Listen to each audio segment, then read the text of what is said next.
ರಾಜ್ಯದಲ್ಲಿ ಕೊರೋನಾ ಸಂಖ್ಯೆ ದಿನದಿಂದ ದಿನಕ್ಕೆ ಏರ್ತಾ ಇದೆ. ಈ ಹಿನ್ನೆಲೆಯಲ್ಲಿ ರಾಜ್ಯದ ಆಸ್ಪತ್ರೆಗಳಲ್ಲಿ ಕೊರೋನಾಕ್ಕೆ ಚಿಕಿತ್ಸೆ ಕೊಡೋದಕ್ಕೆ ತಯಾರಿಗಳು ಸದ್ಯಕ್ಕೆ ನಡೀತಾ ಇರುವಂಥದ್ದು. ಸದ್ಯಕ್ಕೆ ನಾವಿರುವಂಥದ್ದು ವಿಕ್ಟೋರಿಯಾ ಹಾಸ್ಪಿಟಲ್ನಲ್ಲಿ, ಬೆಂಗಳೂರಿನ ಪ್ರತಿಷ್ಠಿತ ಆಸ್ಪತ್ರೆಗಳ ಪೈಕಿ ವಿಕ್ಟೋರಿಯಾ ಆಸ್ಪತ್ರೆಯು ಕೂಡ ಒಂದು. ದಿನನಿತ್ಯ ಸಾವಿರಾರು ರೋಗಿಗಳು ಇಲ್ಲಿಗೆ ಬರ್ತಾರೆ. ಈ ಒಂದು ಜಾಗದಲ್ಲಿ ಕೋವಿಡ್ಗೆ ಈಗ ಸಕಲ ಸಿದ್ಧತೆಗಳನ್ನು ಮಾಡಿರುವಂಥದ್ದು. ಬೆಡ್ಗಳನ್ನು ಯಾವ ರೀತಿಯಾಗಿ ಸಿದ್ಧತೆಯನ್ನು ಮಾಡ್ಕೊಂಡಿದ್ದಾರೆ ಅನ್ನುವಂಥದ್ದನ್ನು ನೋಡ್ತಾ ಇದ್ದಾರೆ. ಜೊತೆಗೆ ಪುರುಷರ ವಾರ್ಡ್ ಮತ್ತು ಮಹಿಳೆಯರ ವಾರ್ಡ್ ಅನ್ನುವಂಥ 2 ವಾರ್ಡ್ಗಳನ್ನು ಕೂಡ ಮಾಡಲಾಗಿದೆ. ಇಲ್ಲಿ ಸುಮಾರು 50 ಬೆಡ್ಗಳನ್ನು ಅಳವಡಿಸಿರುವಂಥದ್ದು. ಕೊರೋನಾ JN1 ಪ್ರಕರಣಗಳು ದಿನದಿಂದ ದಿನಕ್ಕೆ ರಾಜ್ಯದಲ್ಲಿ ಏರಿಕೆ ಆಗ್ತಾ ಇರುವಂಥ ಹಿನ್ನೆಲೆಯಲ್ಲಿ ಸದ್ಯಕ್ಕೆ 2 ಅಲೆಗಳ ಅನುಭವ, ಅಂದರೆ 2 ಅಲೆಗಳಲ್ಲಿ ಯಾವ ರೀತಿಯಾಗಿ ಆಸ್ಪತ್ರೆಗಳು ಕರ್ತವ್ಯ ನಿರ್ವಹಿಸಿದ್ವು ಅನ್ನುವಂಥ ಮಾಹಿತಿ ನಮಗೆಲ್ಲರಿಗೂ ಗೊತ್ತೇ ಇದೆ. ಈ ಒಂದು ಅನುಭವವನ್ನು ಇಟ್ಕೊಂಡು ಈಗಾಗಲೇ ಇಲ್ಲಿ ಬಹಳ ಅದ್ಭುತವಾದಂಥ ತಯಾರಿಗಳನ್ನು ನಡೆಸಿರುವಂಥದ್ದನ್ನು ನೋಡ್ತಾ ಇರ್ಬೋದು. ಜೊತೆಗೆ ಆಕ್ಸಿಜನ್ ಸಪ್ಲೈಯನ್ನು, ಬಹಳ ಮುಖ್ಯವಾಗಿ ಬೇಕಾಗಿರುವಂಥದ್ದು ಆಕ್ಸಿಜನ್ ಸಪ್ಲೈ. ಈ ಒಂದು ಆಕ್ಸಿಜನ್ ಸಪ್ಲೈಯನ್ನು ಮಾಡೋದಕ್ಕೆ ಈಗ ಫ್ಲೋಮೀಟರ್ಗಳನ್ನು ಅಳವಡಿಸಿರುವಂಥದ್ದು ನೋಡ್ತಾ ಇರ್ಬೋದು. ಬೆಡ್ನ ಬಳಿಗೆ ಒಂದು ಫ್ಲೋಮೀಟರ್ ಬಂದಿರುವಂಥದ್ದನ್ನು ಸದ್ಯಕ್ಕೆ ನಾವು ಗಮನಿಸ್ತಾ ಇದ್ದೀವಿ. ಸದ್ಯಕ್ಕೆ ಈ ಆಸ್ಪತ್ರೆಯಲ್ಲಿ ಯಾವ ರೀತಿಯಾದಂಥ ತಯಾರಿಗಳನ್ನು ನಡೆಸಿದ್ದಾರೆ ಅನ್ನುವಂಥದ್ದು ಬಗ್ಗೆ ಮಾತನಾಡೋದಕ್ಕೆ ಡೀನ್ ಆಗಿರುವಂಥ ರಮೇಶ್ ಕೃಷ್ಣ ಅವರು ನಮ್ಮ ಜೊತೆಗಿದ್ದಾರೆ.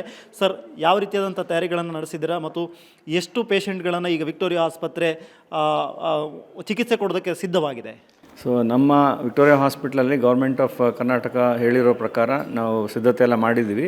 ಇಲ್ಲಿ H-ಬ್ಲಾಕ್ ಅಂತ, ವಿಕ್ಟೋರಿಯಾ ಹಾಸ್ಪಿಟಲ್ ಕ್ಯಾಂಪಸಲ್ಲಿ H-ಬ್ಲಾಕ್ ಅಂತ ಒಂದು 50 ಬೆಡ್ಸ್ ಮಾಡಿದ್ವಿ. ಕೆಳಗಡೆ ಗ್ರೌಂಡ್ ಫ್ಲೋರಲ್ಲಿ ಟ್ರಯೇಜ್ ಏರಿಯಾ ಇದೆ. ಅಲ್ಲಿ ಟೆಸ್ಟಿಂಗ್ ಎಲ್ಲ ಮಾಡಿ ಪೇಷಂಟ್ಸ್ಗೆ ಯಾರ್ಯಾರಿಗೆ ಅಡ್ಮಿಷನ್ ಬೇಕು ಅಂಥವ್ರನ್ನ ಮೇಲ್ಗಡೆ ಕಳಿಸ್ತೀವಿ. ಈ ಫಸ್ಟ್ ಫ್ಲೋರಲ್ಲಿ male and female wards separate ಆಗಿದೆ. ಟೋಟಲ್ 50 ಬೆಡ್ಸ್ ಇದೆ. ಅದರಲ್ಲಿ ICUಗೆ ಒಂದು 8 ಬೆಡ್ಸ್ ಅಂತ ಅರೇಂಜ್ ಮಾಡಿದ್ವಿ. ಸೊ ಎಲ್ಲ ಸಿದ್ಧತೆ ಇದೆ. ವಾರ್ಡ್ಸ್ ಆಗಲಿ, ಎಕ್ವಿಪ್ಮೆಂಟ್ಸ್ ಆಗಲಿ, ಏನೇ ನೆಸೆಸಿಟಿ, ನಮ್ಮ ಡಾಕ್ಟರ್ಸ್ ಆಗಲಿ, ನರ್ಸಿಂಗ್ ಸ್ಟಾಫ್ ಆಗಲಿ, ಏನೇ ಬೇಕಿದ್ರು ನಮಗಾಗಲೇ ಲಾಸ್ಟ್ 3 ಅಲೆಗಳೆಲ್ಲ ಫೇಸ್ ಮಾಡಿ ಒಂದು ಆಲ್ಮೋಸ್ಟ್ 13,000 ಪೇಷಂಟ್ಸ್ ಟ್ರೀಟ್ ಮಾಡಿದ್ದೀವಿ. ಸೊ ನಮಗೆಲ್ಲರಿಗೂ ಎಕ್ಸ್ಪೀರಿಯನ್ಸ್ ಇರೋದ್ರಿಂದ ಏನೇ ಪೇಷಂಟ್ಸ್ ಬಂದ್ರೂ ಟ್ರೀಟ್ಮೆಂಟ್ ಮಾಡೋಕ್ಕೆ ನಾವು ಸಿದ್ಧತೆ ಮಾಡ್ಕೊಂಡಿದ್ದೀವಿ. ಸರ್, ಈಗ ಸದ್ಯಕ್ಕೆ ವಿಕ್ಟೋರಿಯಾ ಹಾಸ್ಪಿಟಲಲ್ಲಿ ಎಷ್ಟು ಜನ ಈ ಥರದ ವೇರಿಯಂಟ್ JN1 ವೇರಿಯಂಟ್ ಪ್ರಕರಣಗಳು ಬಂದಿವೆ ಇಲ್ಲಿವರೆಗೆ? ಚಿಕಿತ್ಸೆ ಕೊಡ್ತಾ ಇದ್ದೀರಾ? ಏನು ಕತೆ? ಈಗ ನಾವು ಟೆಸ್ಟಿಂಗ್ ಮಾಡ್ತಾಯಿದ್ವಿ. ಟೆಸ್ಟಿಂಗ್ ಪ್ರಕಾರ ಬರೀ ಕೋವಿಡ್ ಟೆಸ್ಟಿಂಗ್ ನಡೀತಾ ಇದೆ ಇಲ್ಲಿ. ಸೊ ಅರೌಂಡ್ 200 ಪೇಷಂಟ್ಸ್ ಮಾಡಿದಾಗೆ ಅರೌಂಡ್ 5% ಪಾಸಿಟಿವ್ ಬರ್ತಾಯಿದೆ. 10 ಪೇಷಂಟ್ಗೆ ಆಗುತ್ತೆ.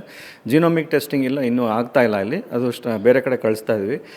ಆ ಥರ ಪೇಷಂಟ್ಸ್ ಯಾರೂ ಬಂದಿಲ್ಲ. ಹೊಸ ಸ್ಟ್ರೈನ್ ಪೇಷಂಟ್ಸು ಅವ್ರ ಪೇಷಂಟ್ಸ್ ಯಾರು ನಮ್ಮಲ್ಲಿ ನಾರ್ಮಲ್ ಕೋವಿಡ್ ಪೇಷಂಟ್ಸು ಅಡ್ಮಿಟ್ ಆಗಿಲ್ಲ. ಈ ಥರ ಬೇರೆ ಸ್ಪೆಷಲ್ ಪೇಷಂಟ್ಸ್ ಯಾರೂ ಅಡ್ಮಿಟ್ ಆಗಿಲ್ಲ. ಸರ್, ಈಗ ಕೋವಿಡ್ ಪ್ರಕರಣಗಳ ಸಂದರ್ಭದಲ್ಲಿ ನಾವು ಗಮನಿಸಿದ್ವಿ, ಸಾಕಷ್ಟು ತೊಂದರೆಗಳನ್ನು ಎದುರಿಸಿದ್ವು. ಆಸ್ಪತ್ರೆಗಳಲ್ಲಿ ಸಾಕಷ್ಟು ಆಕ್ಸಿಜನ್ನ ಕೊರತೆ ಎದುರಾಗಿತ್ತು, ಅಥವಾ ವೆಂಟಿಲೇಟರ್ಗಳು ಬೆಡ್ ಇಲ್ಲ ಅನ್ನುವಂಥ ಕೊರತೆ ಎದುರಾಗಿತ್ತು. ಈಗ ಸದ್ಯಕ್ಕೆ ಇಲ್ಲಿ ಆಕ್ಸಿಜನ್ ವ್ಯವಸ್ಥೆ ಹೇಗಿದೆ ಮತ್ತು ವೆಂಟಿಲೇಟರ್ ಬೆಡ್ಗಳು ಎಷ್ಟಿದೆ? ಸೊ ನಮ್ಮ ಎಂಟೈರ್ ಹಾಸ್ಪಿಟಲ್ ಕ್ಯಾಂಪಸಲ್ಲೇ ಒಂದು 239 ವೆಂಟಿಲೇಟರ್ಸ್ ಇದೆ. ಸೊ ಎಲ್ಲ ಎಂಟೈರ್ ಕ್ಯಾಂಪಸ್ ಸೇರಿಸಿದ್ರೆ, ಸೊ ಈಗ ಸದ್ಯಕ್ಕೆ ಈ ಬ್ಲಾಕಲ್ಲಿ ಮಾತ್ರ 8 ಬೆಡ್ ಇದೆ. ಕೇಸ್ ರೈಸ್ ಆಗದಿದ್ದಂಗೆ ಎಲ್ಲ ಬೇರೆ ICUs ಅದೆಲ್ಲ ಯೂಸ್ ಮಾಡ್ಕೋಬೋದು. ರಿಗಾರ್ಡಿಂಗ್ ಆಕ್ಸಿಜನ್, ಹೌದು, ಲಾಸ್ಟ್ ಟೈಮ್ ಸ್ವಲ್ಪ ಡಿಫಿಕಲ್ಟಿ ಇತ್ತು. ಬಟ್ ಈ ಸತಿ ಸೆಕೆಂಡ್ ವೇವ್ ಎಂಡಲ್ಲಿ ಒಂದು ಹೊಸ ಟ್ಯಾಂಕ್ ಮಾಡ್ಕೊಂಡಿದ್ದೀವಿ. ಸೊ ಟೋಟಲಿ ಅರೌಂಡ್ 29 ಕಿಲೋಲೀಟರ್ಸ್ ಅಷ್ಟು ಆಕ್ಸಿಜನ್ ಕೆಪಾಸಿಟಿ ನಾವು ಮಾಡೋಕ್ಕೆ ನಮಗೆ ಲಿಕ್ವಿಡ್ ಆಕ್ಸಿಜನ್ ಟ್ಯಾಂಕ್ಸ್ ಇದೆ. ಸೊ ನಮಗೆ ಅದ್ರದ್ದು ಆಕ್ಸಿಜನ್ ಪ್ರಾಬ್ಲಮ್ಸ್ ಏನೂ ಇಲ್ಲ. ಪ್ಲಸ್ ಆಕ್ಸಿಜನ್ ಸಿಲಿಂಡರ್ಸು, ಬೇರೆ ಟೈಪ್ ಸಿಲಿಂಡರ್ಸ್ ಎಲ್ಲ ಇದೆ ನಮ್ಮ ಹತ್ರ. ಸರ್, ಈಗ ಇನ್ನೊಂದು ಏನು ಅಂತ ಹೇಳಿದ್ರೆ, ಕೋವಿಡ್ನಲ್ಲಿ ಮುಖ್ಯವಾಗಿ ನಾವು ಗಮನ ಹರಿಸಬೇಕಾಗಿದ್ದು ಏನು ಅಂತ ಹೇಳಿದ್ರೆ, ಕೋವಿಡ್ ವೈರಾಣು ಒಬ್ಬರಿಂದ ಒಬ್ಬರಿಗೆ ಹರಡುವಂಥ ಸಾಧ್ಯತೆಗಳು ಸಾಕಷ್ಟು ಇರುತ್ತೆ. ಈ ಒಂದು ಹರಡುವಂಥ ಒಂದು ಪ್ರಕ್ರಿಯೆ ನಿಲ್ಲಿಸಬೇಕು ಅಂತ ಹೇಳುವಂಥ ಇದಕ್ಕೆ ಯಾವೆಲ್ಲ ಕ್ರಮಗಳನ್ನು ತೆಗೆದುಕೊಳ್ತೀರಿ ಇಲ್ಲಿ ಬಂದಾಗ? ಸೊ ಈಗ ಈ ನ್ಯೂ ವೇರಿಯಂಟ್ಗೆ ಸ್ಪೆಸಿಫಿಕ್ ಇನ್ಸ್ಟ್ರಕ್ಷನ್ಸ್ ಆ ಥರ ಏನಿಲ್ಲ. ಹರಡೋದು ಆಗ್ತಾ ಇದೆ. ಅದಕ್ಕೆ ಗೌರ್ಮೆಂಟ್ ಆಫ್ ಕರ್ನಾಟಕ ಗೈಡ್ಲೈನ್ಸ್ ಪ್ರಕಾರ ಎಲ್ಡರ್ಲಿ ಪೇಷಂಟ್ಸ್, ಸೀನಿಯರ್ ಸಿಟಿಸನ್ಸ್ ಅವರು ಮಾಸ್ಕ್ ಹಾಕೋಬೇಕು. ಪ್ಲಸ್ ನಾವೆಲ್ಲ ನಾರ್ಮಲ್ ಸಿಟಿಸನ್ಸು ಕ್ರೌಡೆಡ್ ಪ್ಲೇಸಸಲ್ಲಿ ಇದ್ದಾಗ ಮಾತ್ರ ಹಾಕೋಬೇಕು, ಅಷ್ಟೇ ಇನ್ಸ್ಟ್ರಕ್ಷನ್ಸ್ ಇದೆ.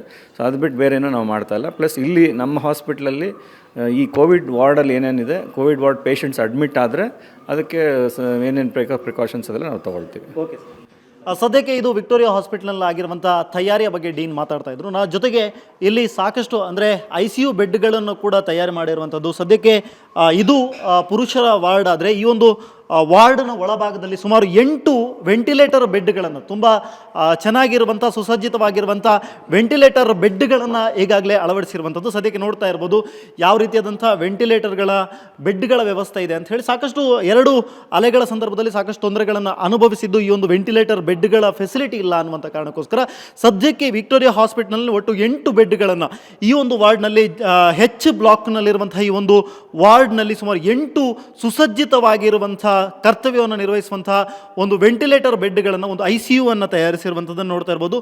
ಇದು ಸಂಪೂರ್ಣವಾಗಿ ICU ಮಾದರಿನಲ್ಲೇ ಕಾರ್ಯನಿರ್ವಹಿಸುತ್ತೆ ಮತ್ತು ಸಂಪೂರ್ಣವಾಗಿ ವಿಕ್ಟೋರಿಯಾ ಹಾಸ್ಪಿಟಲ್ಗೆ ಯಾವುದೇ ಒಬ್ಬ ಈ ಒಂದು ಪ್ರಕರಣಕ್ಕೆ ಸಂಬಂಧಪಟ್ಟ ಹಾಗೆ ಅಥವಾ JN1 ಪ್ರಕರಣಕ್ಕೆ ಸಂಬಂಧಪಟ್ಟ ಹಾಗೆ ಯಾವುದೇ ರೋಗಿ ದಾಖಲಾದರೂ ಕೂಡ ಅವರ ಚಿಕಿತ್ಸೆಗೆ ಯಾವುದೇ ರೀತಿಯಾದಂಥ ಅನಾನುಕೂಲ ಆಗಬಾರದು, ಎದುರಾಗಬಾರ್ದು ಅನ್ನುವಂಥ ಕಾರಣಕ್ಕೋಸ್ಕರ ತಯಾರಾಗಿರುವಂಥ ಬೆಡ್ನ ವ್ಯವಸ್ಥೆಯನ್ನು ಸದ್ಯಕ್ಕೆ ನಾವು ಗಮನಿಸ್ತಾ ಇದ್ವಿ. ಇದು ಸದ್ಯಕ್ಕೆ ವಿಕ್ಟೋರಿಯಾ ಹಾಸ್ಪಿಟಲ್ನಲ್ಲಿ, ಅಂದರೆ ಬೆಂಗಳೂರಿನ ಹೃದಯ ಭಾಗದಲ್ಲಿರುವಂತಹ ವಿಕ್ಟೋರಿಯಾ ಹಾಸ್ಪಿಟಲ್ನಲ್ಲಿ ಆಗಿರುವಂತಹ ಪ್ರಕರಣಕ್ಕೆ, JN1 ಪ್ರಕರಣಕ್ಕೆ ಸಂಬಂಧಪಟ್ಟ ಹಾಗೆ ಆಗಿರುವಂತಹ ತಯಾರಿಗಳು. ಸದ್ಯಕ್ಕೆ ಕೋವಿಡನ್ನು ಎದುರಿಸೋದಕ್ಕೆ ಇಡೀ ಬೆಂಗಳೂರು ಸುಸಜ್ಜಿತವಾಗಿದೆ, ಜೊತೆಗೆ ಹಾಸ್ಪಿಟಲ್ಗಳು ಕೂಡ ಸಿದ್ಧವಾಗಿರುವುದನ್ನು ಸದ್ಯಕ್ಕೆ ನಾವು ಗಮನಿಸ್ತಾ ಇದ್ದೀವಿ. ಕ್ಯಾಮ್ರಾ ಪರ್ಸನ್ ಜಗದೀಶ್ ಜೊತೆ ಸ್ವಸ್ತಿಕ್ ಕನ್ಯಾಡಿ, ಏಷ್ಯಾನೆಟ್ ಸುವರ್ಣ ನ್ಯೂಸ್.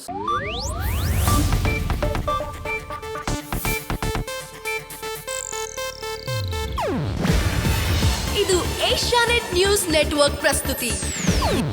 ನೀವು ನೋಡ್ತಿದ್ದೀರಾ ಏಷ್ಯಾನೆಟ್ ಸುವರ್ಣ ನ್ಯೂಸ್.